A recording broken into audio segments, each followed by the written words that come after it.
Next, for aggravating circumstance, paragraph 4, that the act be committed with abuse of confidence and obvious ungratefulness.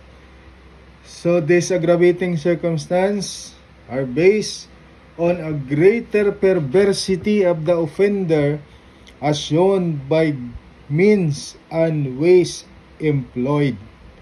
What is abuse of confidence? This circumstance exists only when the offended party has trusted the offender, who later abuse such trust by committing the crime. The abuse of confidence must be a means of facilitating the commission of a crime, the culprit taking advantage of the offended party's belief that the former would not abuse said confidence. So dito naman, inabuso ang tiwala na binigay ng biktima doon sa offender. What are the requisites? That the offended party or the victim has trusted the offender. Next, the offender abused such trust by committing a crime against the offended party. So pinagkatiwalaan ng biktima ang offender at itong offender ay nakagawa ng krimen. Inabuso niya ang tiwala na binigay sa kanya, gumawa siya ng krimen against the offended party na nagtiwala sa kanya. And that the abuse of confidence facilitated the commission of the crime. At dahil dyan sa tiwala na binigay ng biktima sa offended party, nagawa niya ang krimen. That's why it's considered as an aggravating circumstances because it has facilitated the commission of the crime. For example, a jealous lover had already determined to kill his sweetheart, invited her for a ride to the country. The girl, unsuspecting of his plan, went with him. While they were inside the car, the jealous lover stabbed the girlfriend. It was held that aggravating circumstance was present in this case. However, this circumstance is inherent in the following crime like malversation, qualified theft, estafa, and qualified seduction. So, abuse of confidence will not be appreciated in malversation, qualified theft, estafa, and qualified seduction because it's already inherent in the crime, included as an element in the crime. So, it will not be appreciated as aggravating circumstance.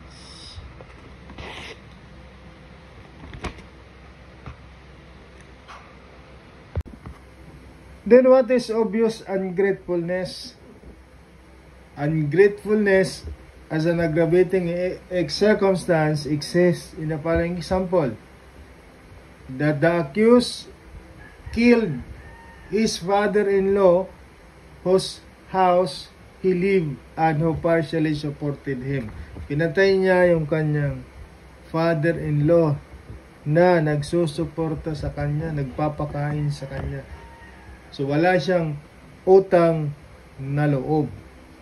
The circumstances was present where the accused was living in the house of the victim who employed him as an overseer and in charge of carpentry work and had free access to the house of the victim who was very kind to him, his family, and who helped him solve his problem. The circumstance is also present where the security guard killed a bank officer and robbed the bank. So dito sa mga sitwasyon na ito, yung offender, yung akusado ay walang utang na loob. Ginawa niya ng kalukuhan, ng krimen, yung tao na nagpakain sa kanya, nag-aruga sa kanya. Kaya nga, obvious ungratefulness. So, this circumstance will increase the penalty of the accused if convicted. This circumstance also is appreciated when a visitor commit robbery or theft in the house of the host. So, pinatulog, pinakain sa bahay ng yung biktima at ginawan mo pa siya ng krimen, pagnanakaw o kaya ano pang krimen na yung nagawa.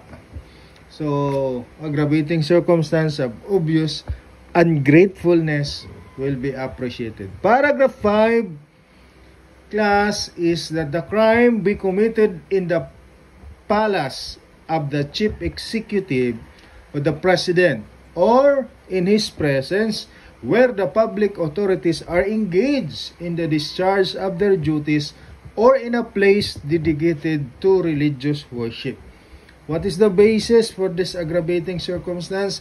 They're based on greater perversity of the offender as shown by the place of commission of the crime, which must be respected. So, dapat yung palace, Malacanang, lugar na kung saan nandoon ang chief executive or ang mga lugar na kung saan nagdaraos ng religious worship, dapat yan rin irespeto. So, committing a crime in this place is an aggravating circumstance. You have to remember that the place of commission of felony, if it is in Malacanang Palace or of the church, is aggravating regardless whether state or official or religious functions are being held. So, kung nagawa ang isang krimen sa Malacanang Palace, sa church, kahit na walang activity na ginagawa doon sa lugar na yon, even if they are not having religious or official function, still this can be appreciated as aggravating circumstance because you have committed the crime in Malacanang Palace or in the church. The chief executive need not to be in Malacanang. His presence alone in any place where the crime committed is enough to constitute an aggravating circumstance. This aggravating circumstance is present even he is not engaged in the discharge of his duties in the place where the crime is committed. So, if the President of the Philippines is in front of you and you have committed a crime, the penalty against you will be increased because that is an aggravating circumstance. You have supposed to respect the presence of the chief executive or the president.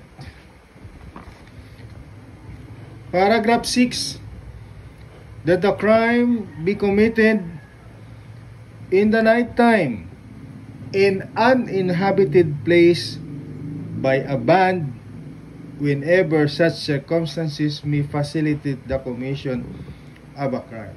Why this circumstance is considered as aggravating? Because they are based on time and place of the commission of the crime and the means and ways employed. So, kailan magiging aggravating ang nighttime, uninhabited place, and by a band? Kailan siya makukonsider na aggravating? It is considered as aggravating when it facilitated the commission of the crime. So, kung ito ay nakatulong para mapadali ang pagsasagawa ng krimen, yung nighttime, darkness of the night, yung uninhabited place, walang nakatira, walang tao doon sa pinangyarihan ng krimen. And by a band, so later on we'll define what is a band. Number 2 circumstance, when especially sought for by the offender to ensure the commission of a crime or for the purpose of impunity. Sinadya niya talaga na gawin sa gabi o kaya doon sa lugar na walang tao. Sinadya niya na magtawag ng mga kasama para hindi sila makilala o para sila ay para matuloy talaga o matuloy yung kanilang planong masama. The number 3, when the offender took advantage thereof for the purpose of immunity. So, ginamit nila yung darkness of the night, yung lugar, uninhabited place, para may sa katuparan yung kanilang krimen, hindi sila makilala at sila ay maka-escape kung anuman ang mga pananagutan na kailangan nilang panagutan sa batas.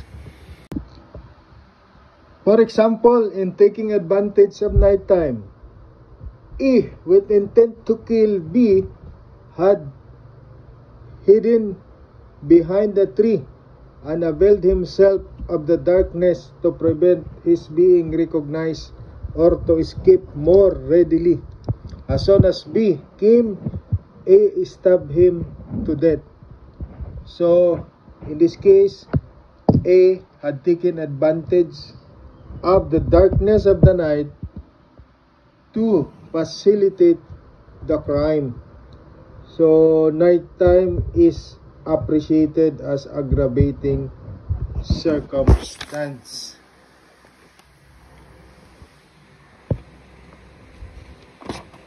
How do we define nighttime? Nighttime should be understood according to the Biada case that the period of darkness beginning at the end of the dusk and ending at dawn. Night are from sunset to sunrise. Kailan hindi masasabing aggravating ang nighttime? When the crime began at daytime. For example, in People versus Luchico, when the crime was as a result of succession of acts which took place within the period of 2 hours commencing from 5 o'clock in the afternoon and ending in the 7 o'clock in the evening without moments of interruption, in which it can be said that the thought of nighttime being most favorable occasion for the commission of the crime occurred to the accused that there is no aggravating circumstance of nighttime that can be appreciated because, as I have said, the crime started at 5 o'clock. So, ang intention ng accused is not to avail himself of the darkness of the night to facilitate the crime dahil ginawa niya yung 5 o'clock, although natapos yung crime at 7 p.m. because of a continuous succession of acts. The commission of a crime must begin and be accomplished in the night. So, yung simula at katapusan ng crime, it should be during night time. That the offense must actually be committed in the darkness of the night. So, if the offense is committed under a bright light, street light, maliwanag ang lugar na kung saan nagawa ang isang krimen, well, nighttime cannot be appreciated because the offender has not taken advantage of the darkness of the night. Now we go to uninhabited place.